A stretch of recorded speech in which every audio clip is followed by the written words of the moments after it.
Ketika ahlul bid'ah dinasihati agar jangan melakukan bid'ah, mereka akan mengatakan, ini kan baik. Kenapa Anda melarang orang berbuat baik? Mengapa pelaku bid'ah sulit bertaubat? Orang-orang yang terjerumus dalam kebid'ahan, mereka menyangka kebid'ahan yang ada pada mereka itu sebagai kebaikan, sehingga sulit bagi mereka untuk bertaubat dari kebid'ahannya itu. Dan ketika diingkari oleh ahlu sunnah, mereka malah menuduh ahlu sunnah mengingkari kebaikan.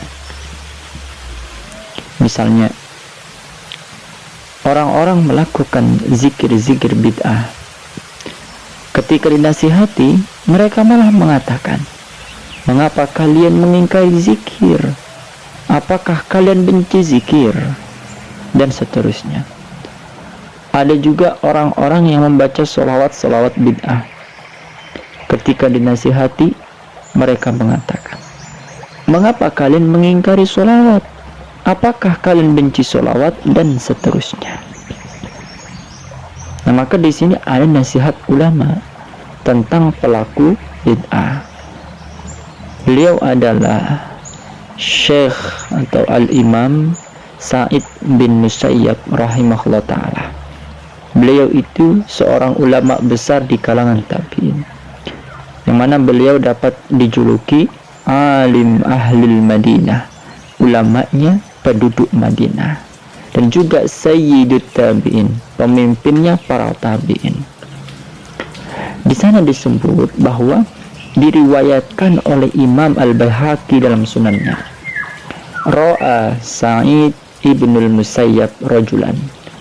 Sa'id bin Musayyab melihat seorang yang salat, yusolli ba'da tulu'il fajr, salat setelah terbit fajar, aksaru min raq'atain yuksiru fiha ar-ruku' wa sujud fanhahu,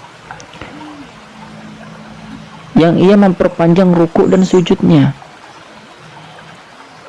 Dia mengerjakan 2 rakaat salat, tetapi memanjangkan ruku' dan sujudnya. Fanhahu, lalu Sa'id bin Al-Musayyib melarangnya. Faqala ya Aba Muhammad ayu'adzibnillahi 'alal shalah. Wahai Muhammad, dia berkata, apakah engkau akan mengazab? Artinya Abu Muhammad gitu. Wahai Abu Muhammad, apakah engkau akan mengazab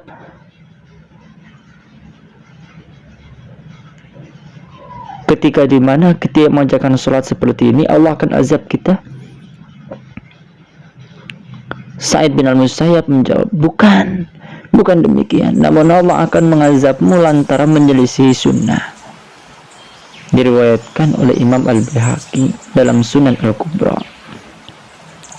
Nah, ketika ahlul bid'ah dinasihati agar jangan melakukan bid'ah, mereka akan mengatakan, ini kan baik, kenapa Anda melarang orang berbuat baik?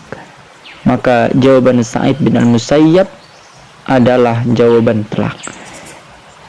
yakni apa? Yang dilarang bukanlah ibadahnya, namun bagian dari ibadah tersebut, baik penetapannya, tata caranya, pengkhususannya, waktu dan tempatnya, jumlah bilangannya, atau semisalnya yang tidak ada tuntunannya dari Rasulullah Shallallahu Alaihi Wasallam.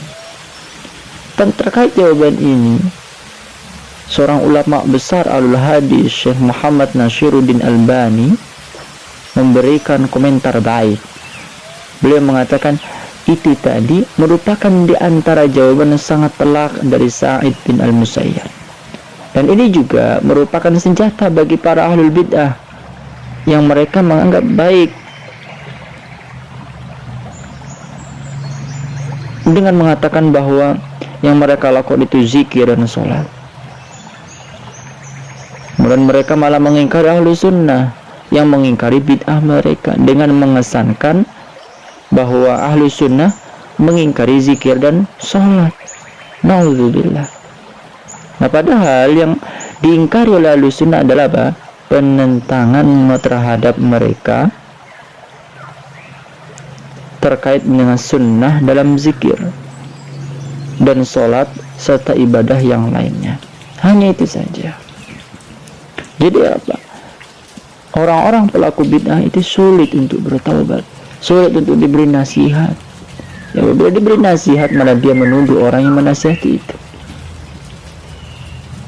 Maka ayuhal ikhwan, janganlah kita dekati perkara bid'ah. Karena bid'ah itu adalah kesesatan, dan kesesatan tempatnya di dalam neraka.